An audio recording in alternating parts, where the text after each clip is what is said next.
Update informasi datang dari Wak Haji Ragnar Oratmangun. Semua akan merah putih pada waktunya seiring dengan prestasi tim nasional Indonesia yang lebih baik.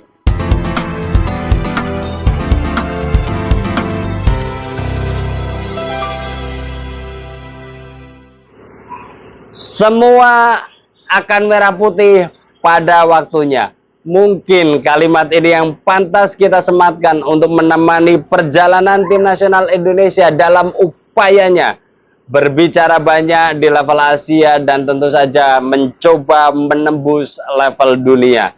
Dengan integrasi dari ketiga pelatih ini, ada Coach Nova di U17, Coach Indra Safri ada di U20 dan U23 senior bersama dengan Sintayong. Semoga saja kesinambungan dari pembinaan para pemain muda nanti juga akan menjadikan tim nasional Indonesia terus berprestasi dan terbang tinggi Garuda Indonesia.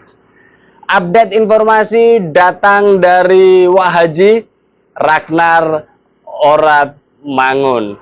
Ternyata Ragnar Oratmangun ini sudah berada di Indonesia dan sekarang sedang berlibur di Pulau Dewata atau Pulau Bali.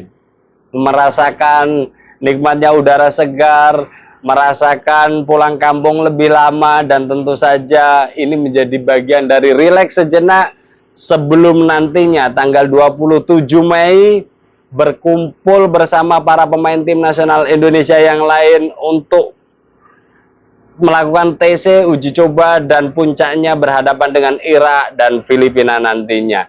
Di sela-sela liburan bisa jadi seorang Wak Haji ini ya memikirkan bagaimana skenario tim nasional Indonesia bisa lolos ke putaran ketiga agar ketenangan di dirinya juga muncul saat nanti dimainkan Sintayong saat pertandingan melawan Irak.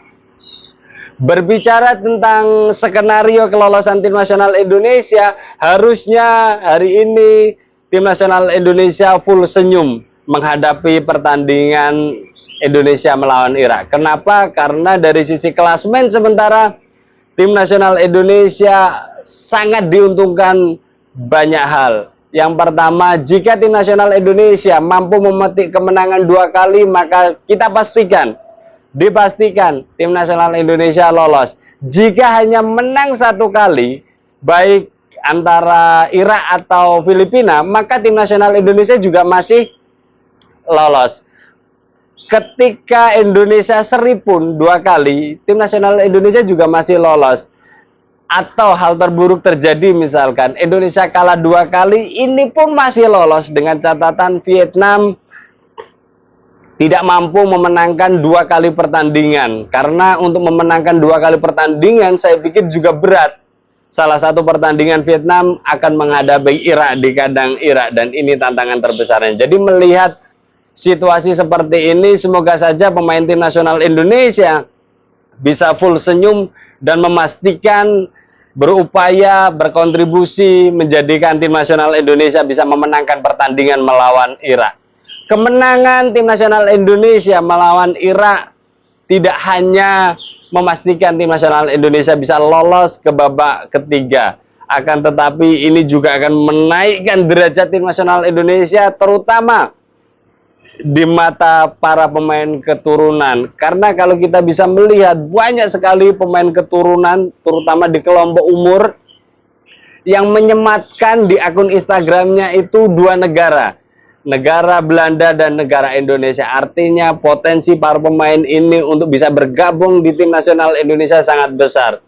Update terakhir adalah ada pemain yang bernama Louis Hampson, di mana pemain 16 tahun ini melakukan debut istimewanya di klub Fortune Sittard ya, Liga Eredivisie Belanda, dan tentu saja ini bagian dari sejarah, bukan hanya sejarah bukan hanya sejarah bagi pemain yang satu ini, tapi juga bagian dari sejarah di Liga Belanda sendiri. Dan ini merupakan sebuah informasi pemandangan yang menarik.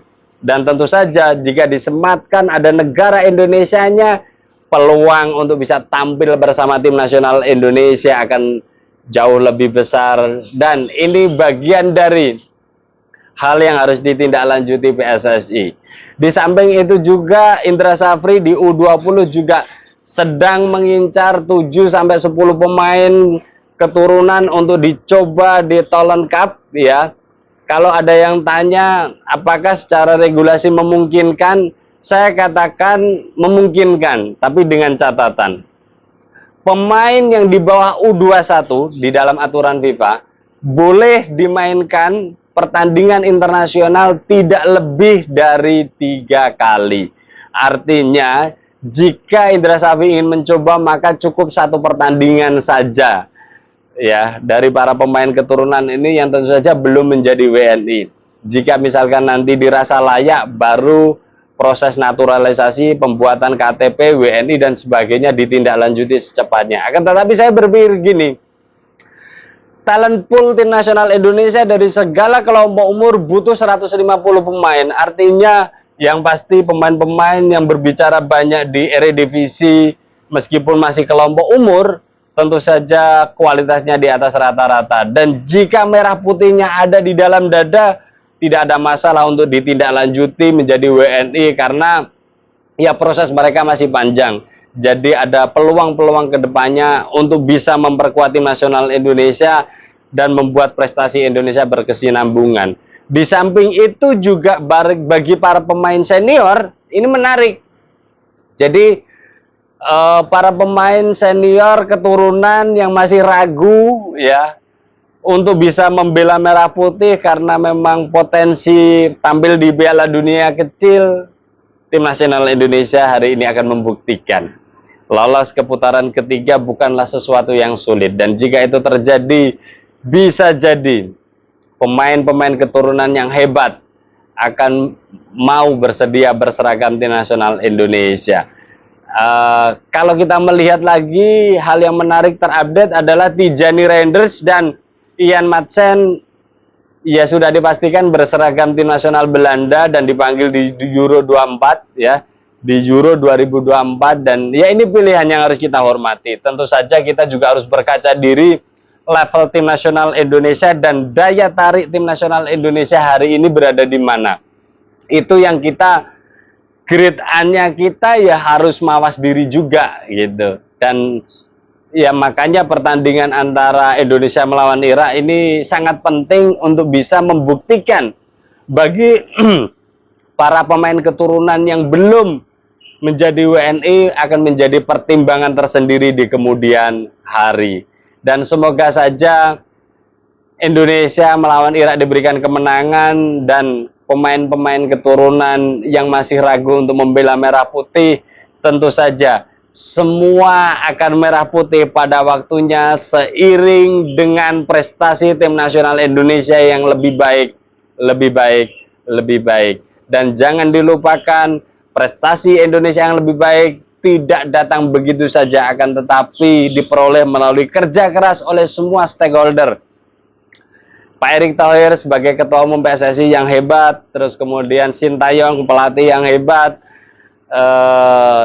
jajaran PSSI yang kerja keras siang malam untuk bisa menemani Pak Erick Thohir di dalam target-targetnya, dan tentu saja para pemain yang sudah bekerja keras di lapangan. Dan tidak lupa fans tim nasional Indonesia garis keras yang terus menemani perjalanan tim nasional Indonesia. Nanti kita akan update lagi berita berkaitan dengan tim nasional Indonesia bersama saya Setia Uban. Thanks for watching.